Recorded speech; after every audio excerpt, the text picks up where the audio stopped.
네, 안녕하세요. 부동산 재테크 전문 채널 닥터 부자빠입니다. 네, 오늘 말씀드리고 싶은 주제는요.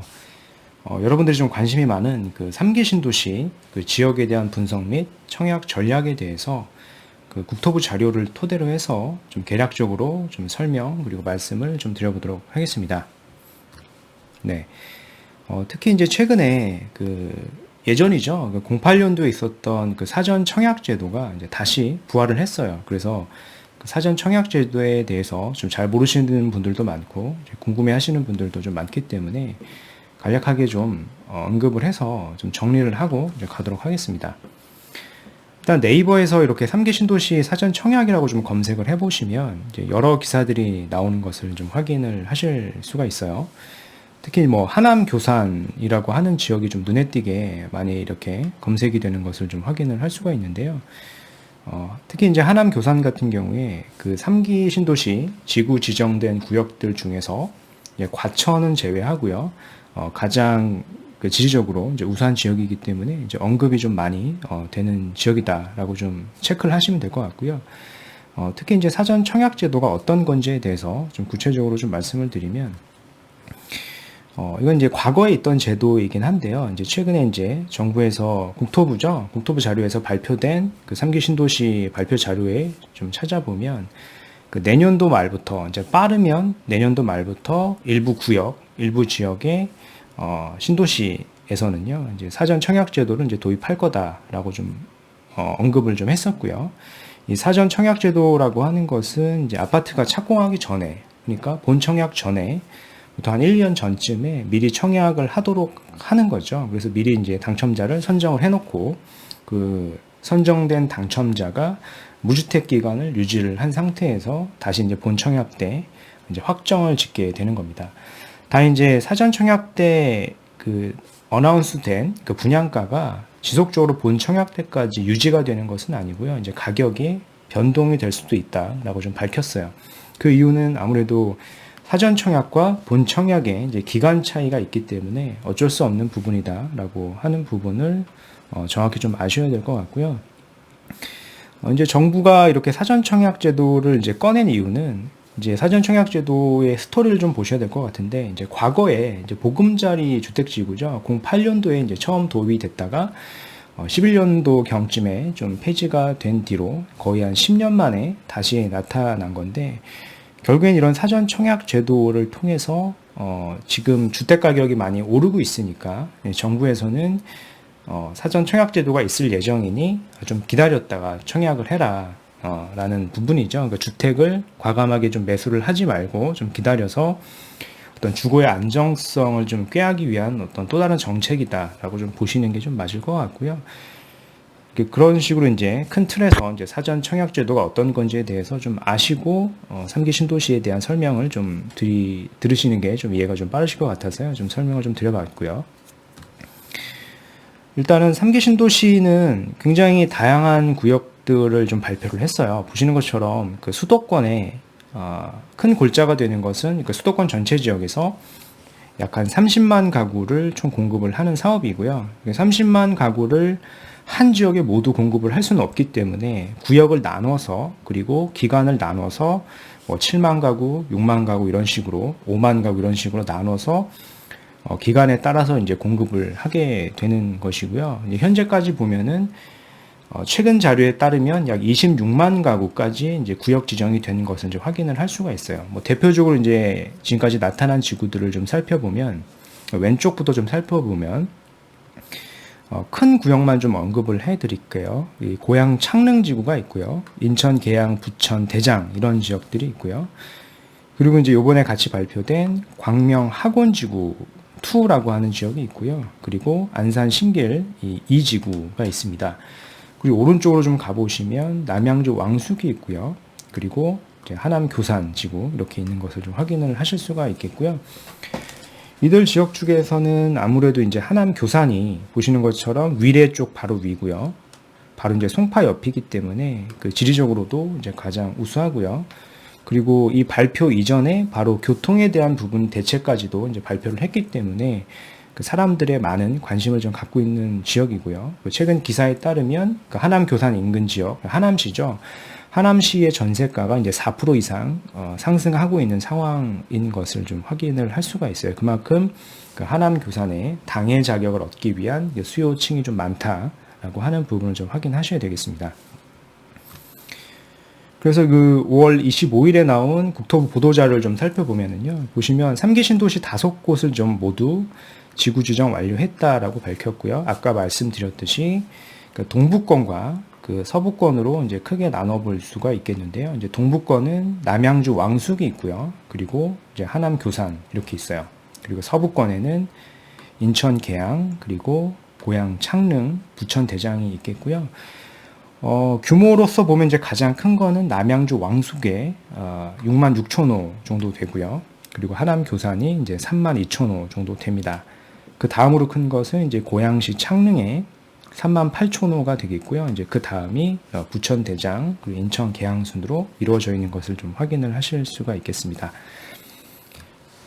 그리고 이제 그 규모가 좀 작기 때문에 잘 언급은 잘 되지 않았지만 상대적으로 좀 입지가 우수한 지역도 같이 발표를 했어요. 보시는 것처럼 그 광명 학원이라고 하는 그 지구인데요. 그리고 그 지구와 이제 안산 신길 2지구인데요. 특히 이제 광명 학원 지구 같은 경우에는요, 지리적으로 그 입지가 굉장히 우수한 지구다.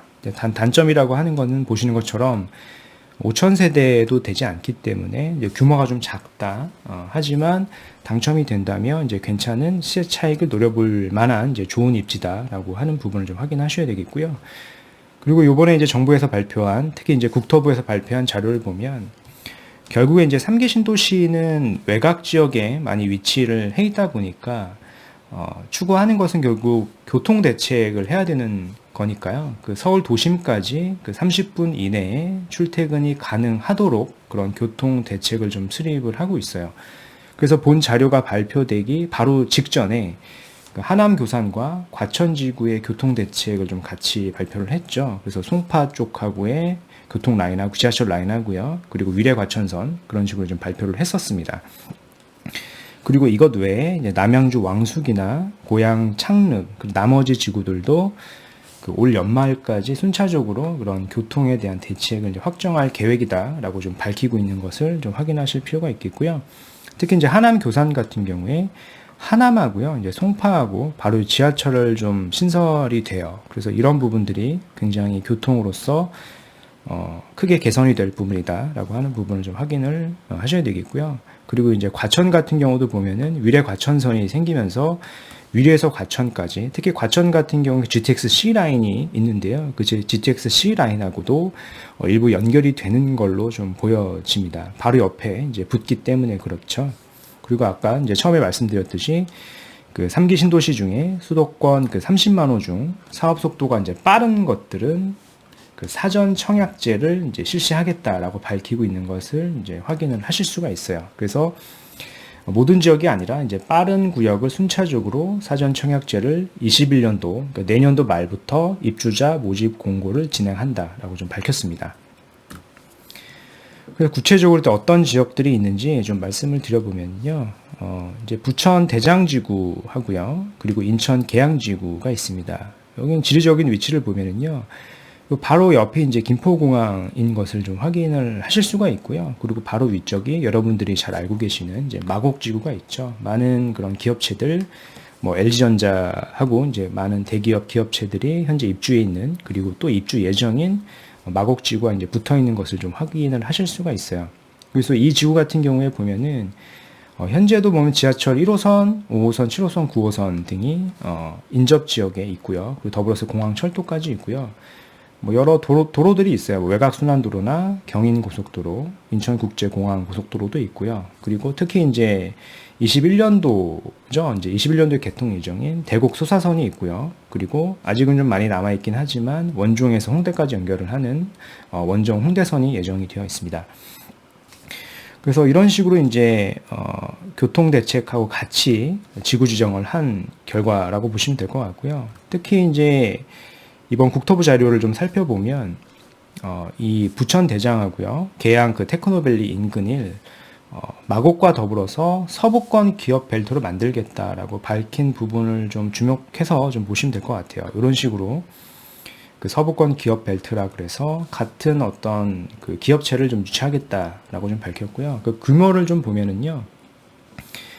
핵심 기업 유치를 하고요. 그런 유치를 하기 위해서 이제 자족 용지를 확보를 했는데 그 규모가 57만 제곱미터 정도 되는 것이고요.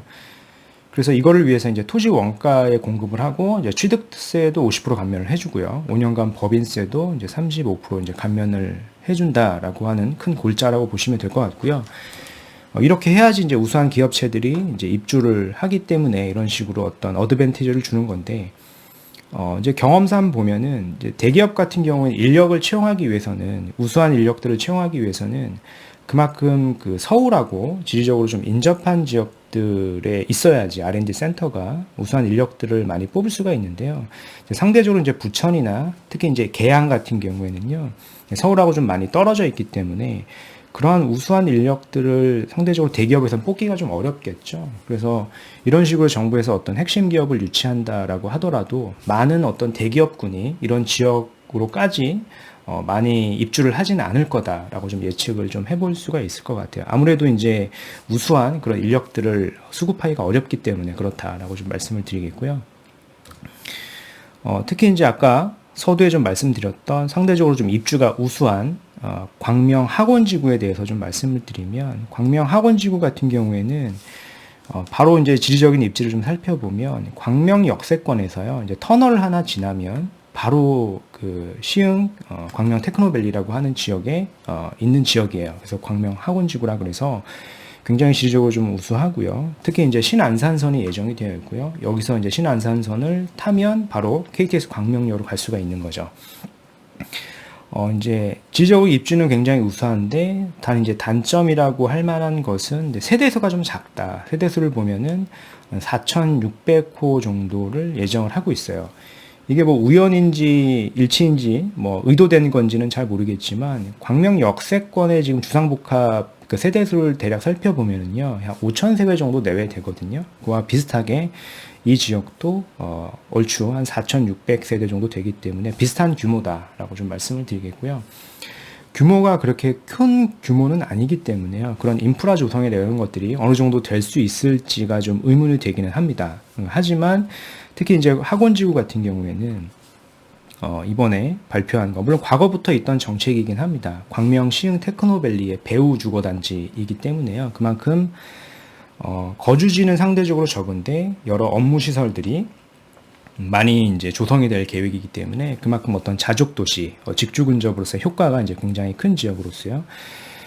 현재 특히 이제 광명 역세권 같은 경우에 보면 시세가 34평 기준으로 한 12억 정도 내외에 형성이 되어 있는데 그 시세를 광명 시흥 테크노밸리 인접해 있는 이 학원지구도 어느 정도 쫓아가지 않을까라고 좀 예상을 해볼 수가 있을 것 같아요. 그래서 그 위쪽에 보면은 광명 뉴타운이 있고요. 광명 그 아래쪽에 학원지구도 있으니까요. 그 무주택자 분들 중에서 상대적으로 가점이 좀 높으신 분들은 향후에 이런 지역도 좀 청약에 좀 관심을 가지시는 게 좀 도움이 되실 거다라고 좀 말씀을 드리겠습니다. 네. 그리고 좀 규모는 좀 작긴 한데요. 안산 신길 2지구라고 하는 지역이 있고요. 이 지역은 이제 안산시 그 단원구 신길동에 위치해 있는 지역이고요. 기존에 이제 4호선이죠. 신길 온천역 주변에 그 역세권 단지로 이제 구성이 될 지역이다라고 좀 확인하실 필요가 있겠습니다. 그리고 이제 규모가 요번에 3기 신도시 발표에서 가장 큰 규모라고 보면 될 것 같은데요. 그 남양주 왕숙지구가 있어요. 이거는 보시는 것처럼 어떤 조감도이기 때문에요. 실제 어떤 지구계획 수립을 할 때는 변경 가능성이 있다라고 하는 부분을 좀 확인하실 필요가 있겠고요. 어떤 대략적인 이미지가 이렇게 될 것이다라고 좀 확인을 하시면 될 것 같아요. 특히 이제 그 어떤 수변 지역 특화구역이 있을 거고요. 그리고 역세권 특화구역이 있을 겁니다. 특히 이 지역 같은 경우에는 규모가 워낙 약 6만 세대 정도로 크기 때문에 역세권인 단지와 비역세권인 단지의 어떤 청약 경쟁률이라던가 향후에 어떤 시세 차익이, 그러니까 시세가 차이가 굉장히 크게 날 거다라고 하는 부분을 좀 확인을 하셔야 되겠어요. 뭐 현재 어떤 동탄 신도시를 예로 들어서 보시면 될 것 같고요. 역세권과 비역세권의 가격 차이가 큰 것을 확인을 하실 수가 있겠죠. 네, 그래서 결국에는 목표는 그 역세권을 어떻게 구성을 하고 그 역세권과 거리가 먼 지역을 어떻게 빠르게 접근할 수 있게끔 하는 게 이제 국토부의 어떤 계획이다라고 보시면 될 것 같은데요. 그래서 여기에도 언급을 해놓은 게 도보로 약 10분 이내에 대중교통을 이용할 수 있게 만드는 것이고요. 그 대중교통이라고 하면 이제 GTX-B 그리고 SBRT라 그래서 뭐 지하나 이런 터널을 이용을 해서 빠르게 버스를 타고 빠르게 갈 수 있는 그런 SBRT가 있을 거고요. 특히 보면 이제 퍼스널 모빌리티라고 하는 개념이 나오는데요. 이게 보면 PM의 약자로 보면 되는데 어떤 공유형 퍼스널 모빌리티인데요. 소규모의 어떤 1인용 이동 수단이다라고 보시면 될 것 같고요. 구체적으로 어떻게 구현을 할 건지에 대한 아직 얘기는 없기 때문에 추후에 이런 어떤 플랜들이 나오면 다시 좀 언급을 좀 드려보겠습니다. 그래서 결국에는 이 지역 같은 경우에 그 남양주 왕숙이죠. 이 지역 같은 경우에 GTX-B하고 기존에 이제 경춘선이 있고요. 이런 SBRT 그리고 이런 지역들의 역세권인 지역들을 노려보셔야 될 것 같고요. 그리고 역세권과 비역세권의 가격 차이가 좀 크기 때문에 그런 부분들을 좀 염두에 두셔서 좀 청약 전략을 좀 세우시는 게 도움이 되실 것 같아요. 네, 그 다음 이제 하남 교산인데요. 하남 교산 같은 경우에 그 정부에서 발표한 그 자료에 따르면 그 지적인 입지를 봤을 때 과천 다음으로 가장 지적인 입지가 우수한 지역이다라고 좀 말씀을 드리겠고요. 마찬가지로 이거는 조감도기 때문에 계획은 지구단위 수립 시에 바뀔 수도 있다라고 하는 부분을 좀 확인하시겠고요. 보시는 것처럼 어떤 이런 도시공원이라 그래서 높게 어떤 이미지를 좀 형상화한 걸로 좀 보여지고요. 그리고 일부 중심에는 랜드마크 타워를 좀 조성할 걸로 좀 보여집니다. 특히 이제 하남 교산 같은 경우에 지적인 입지를 좀 살펴보면은요, 이 노란색으로 보이는 이 지역이 이제 하남 교산인데요. 보시는 것처럼 바로 이제 하남시에 속해 있고요. 바로 인접한 곳이 이제 송파이고요. 이제 강남권 붙어 있고, 그리고 이제 위례신 도시 바로 우측이다라고 하는 부분을 좀 확인하실 필요가 있겠습니다. 특히 이제 교통 대책을 미리 발표를 했는데요. 보시면 이 가라고 하는 부위가 있는데 여기가 이제 하남시청역하고요. 송파랑 바로 연결이 되는 그 송파랑 하남 간 도시철도가 신규로 이제 건설이 된다라고 하는 부분이 있겠고요. 그리고 아무래도 여기가 이제 교통이 좀 길기 때문에 지리적으로 길기 때문에 이제 SBRT를 연계를 해서 역세권과 빠르게 접근할 수 있는 것을 같이 만드는 것으로 좀 보여지게 되겠습니다. 그만큼 지리적으로 굉장히 우수하고요. 교통대책까지 잘 나와 있는 인기가 좀 예상이 되는 그런 지구다라고 좀 말씀을 드리겠습니다. 네, 그래서 오늘 그 말씀드렸던 내용을 좀 종합적으로 결론을 해서 좀 말씀을 드리면 그 3기 신도시에 대해서 좀 말씀을 드렸고요. 3기 신도시는 고양 창릉, 부천 대장, 그리고 인천 계양, 남양주 왕숙, 이제 하남 교산이 있겠고요. 인기가 예상이 되는 지역은 이제 과천을 일단 제외하고요. 과천은 뭐 이미 워낙 비싸고 인기 있는 지역인 것을 다 알고 계시기 때문에요. 하남 교산이 그 다음으로 인기가 가장 있을 걸로 보여지고요. 그와 더불어서 이제 고양 창릉이 되겠고요. 그리고 이제 남양주 왕숙 같은 경우에도 일부 역세권 지역들은 이제 인기가 있을 걸로 좀 예상이 됩니다. 그래서 청약 전략을 좀 잘 하셔야 되겠는데요. 청약 전략 같은 경우에 당연히 그 무주택자여야 되겠죠. 유주택자 같은 경우 당첨 확률이 이제 거의 없을 거고요. 그리고 당해 거주, 해당 지역으로 가서 뭐 남양주면은 남양주로 이사를 가셔서 2년 이상 거주를 하셔야 되겠고요. 그리고 청약 가점이 이게 좀 말이 많기는 한데 어떤 과거의 데이터나 인근 지역의 데이터를 좀 분석을 해보면 최저 어떤 커트라인이 적어도 한 50점 이상은 돼야지 이런 인기 있는 지역들이 있죠. 하남 교산이나 이런 예를 들어서 그런 지역들은 당첨의 가능성이 좀 어느 정도 있지 않을까라고 조심스럽게 좀 예측을 해볼 수 있을 것 같고요. 상대적으로 좀 가점이 낮으신 분들은 이제 특별 공급을 노리셔야 될 걸로 보여져요. 그리고 특별 공급 자격이 안 되시는 분들은 아까 말씀드렸듯이 남양주 왕숙 같은 경우에는 굉장히 규모가 크기 때문에 역세권인 지역은 인기가 많은데 반면에 이제 비역세권인 지역은 비인기 지역이 있을 겁니다. 그래서 상대적으로 그런 비인기 있는 지역을 역발상으로 좀 청약을 좀 하시는 게 좀 도움이 되실 것 같고요. 경쟁률이 낮기 때문에 오히려 그런 지역들을 좀 노리시는 게 도움이 되실 겁니다. 이제 단 주의하셔야 될 것은 청약이 당첨이 된다라고 하더라도요. 이제 전매 제한이 그 분양가에 따라서 최소한 3년에서 한 5년까지 전매 제한이 되고요. 그렇다는 얘기 이제 바로 시세 차익은 불가능한 거다라고 좀 말씀을 드리겠습니다. 이제 분양이 앞으로 좀 많이 남아 있는데요, 기간이. 그래서 최장 기간으로 따지면 한 8년에서 혹은 그 이상까지도 바로 어떤 매매를 할 수가 없다. 시세 차익을 보기는 좀 어렵다라고 하는 부분을 좀 확인을 하시고 이제 청약을 하셔야 되겠습니다. 특히 이제 가점이 낮으신 분들이 있어요. 뭐 거의 한 30대 초반이시거나 이러신 분들이면서 신혼부부도 아니고요. 이제 혼자 사시는 분들은 과감하게 어떤 청약을 좀 포기하는 것도 하나의 전략이다라고 좀 생각이 되고요.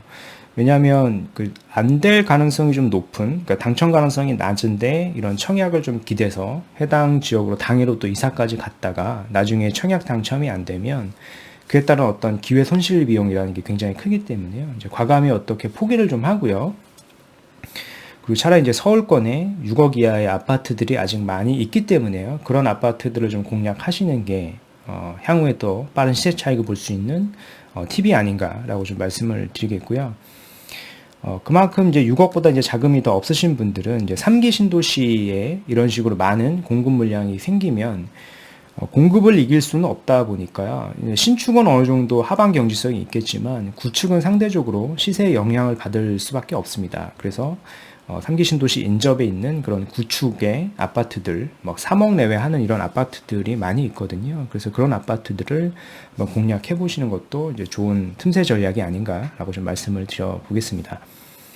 네, 그래서 오늘 준비한 영상은 여기까지이고요. 제 영상이 도움이 좀 되셨으면 구독하기, 좋아요 한번 부탁드리겠습니다. 이상 닥터 부자였습니다. 감사합니다.